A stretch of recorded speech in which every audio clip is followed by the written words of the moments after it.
you're tuned into forgiveness. A question.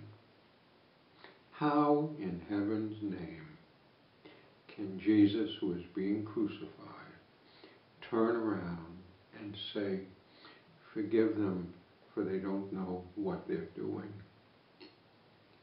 How in heaven's name can you ever get to that spot where you can forgive somebody who is causing you the feeling of pain and distress? How can you ever get to the point of forgiving when Jesus says,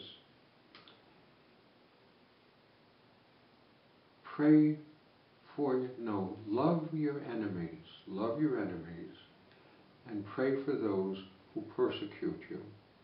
What's that, Jesus? You heard it right.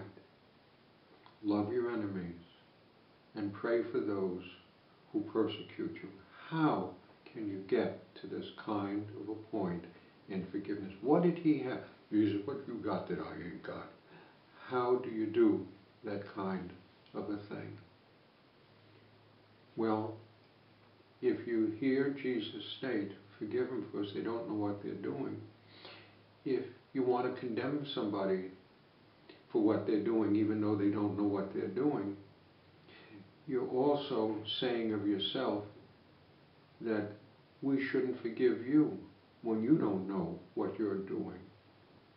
How can you punish somebody for doing something when they don't know what they're doing?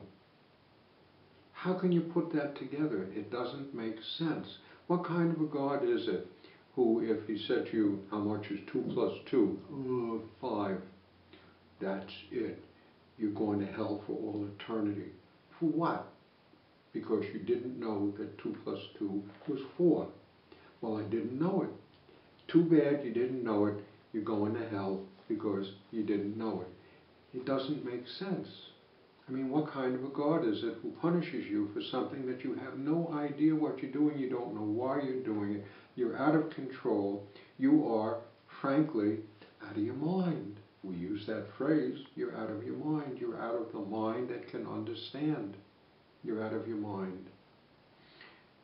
Forgiveness is extended because on the one hand, the person who is doing the act to you is also doing something that not only is it beyond their control, not only is it beyond being lost, but it also is that it's not really happening. Now, when I say that it's not really happening, we've covered in our little video on the world the fact that this world seems real, but it isn't.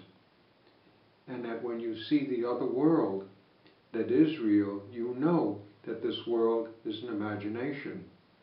And so if you combine that for forgiveness, that on the one hand a person doesn't know what they're doing, and on the other hand it's an act of imagination that they're involved in, you can begin to understand that you can do this.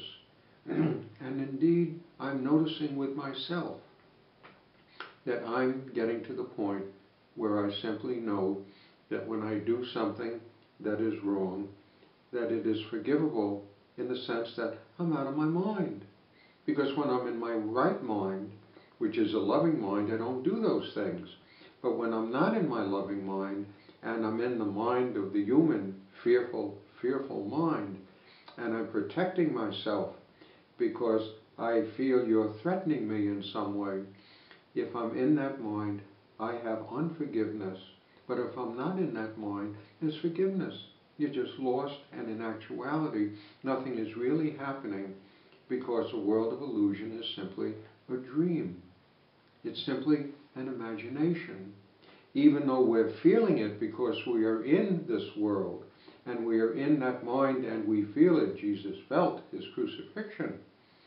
He felt it. Nonetheless, it is seen in a different manner, that we know we are in charge of helping another person through that suffering that we feel we're going through in order to help the other person get a healing, because they're our brother. They're one with us. we're made one with each other. Jesus states, I'm in the Father, and I'm in you, and you're in me. And so in that oneness, there has to be a forgiveness because the other person just doesn't see it. And it's our job to deliver it to them, because there isn't anything else you want to do once you understand that this world is an illusion. Once you understand that, and that the person doesn't know what they're doing, that they're out of their mind, it becomes your joyous job to bring a healing, to bring the peace to that person, to bring the realization to that person of what madness is, in order that they're freed of the distortion of their mind that claims this world is real and that person is purposely hurting you. Don't give me that crud about forgiveness. That person is out to destroy you. That all of this fades away when you realize the fullness of the fact that we don't know what we're doing. We do not. We have no idea why we kill, why we starve people, why some people have money and we deprive others of not having it and then claim that they're lazy just so we don't have to give them our money to help them. All of these things are done out of this unforgiveness.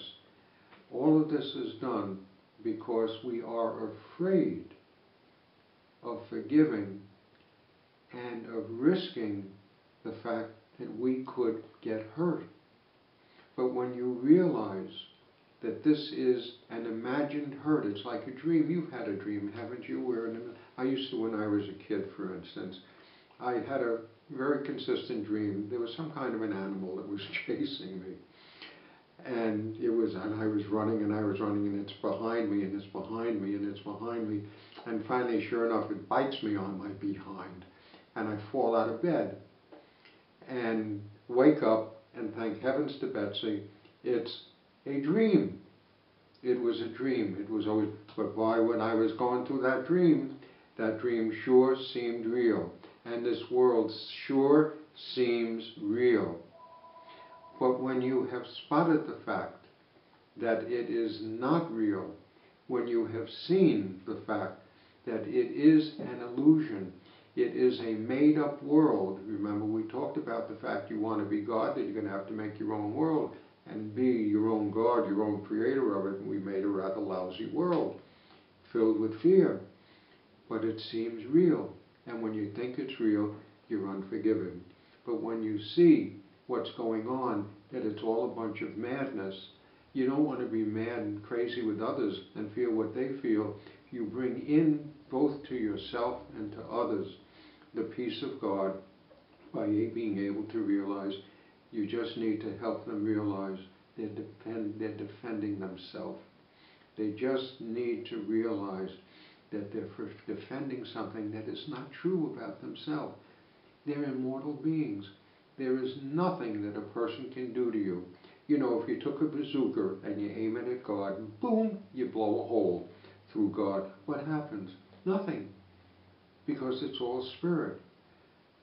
Unforgiveness needs the belief that you are a body, that something can be done to you. But in forgiveness, nothing can be done to you because you're not available to hurt. Doesn't happen. The bazooka shell goes through the individual, but nothing has ever happened.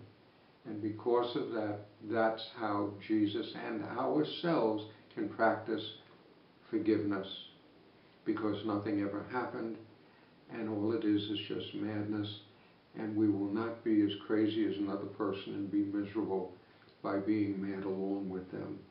And that brings a joy and a peace that we're helping heal another person, because that's what it all comes down to. Be a healer, be a healer, be a healer. Hope it's helpful. Take care.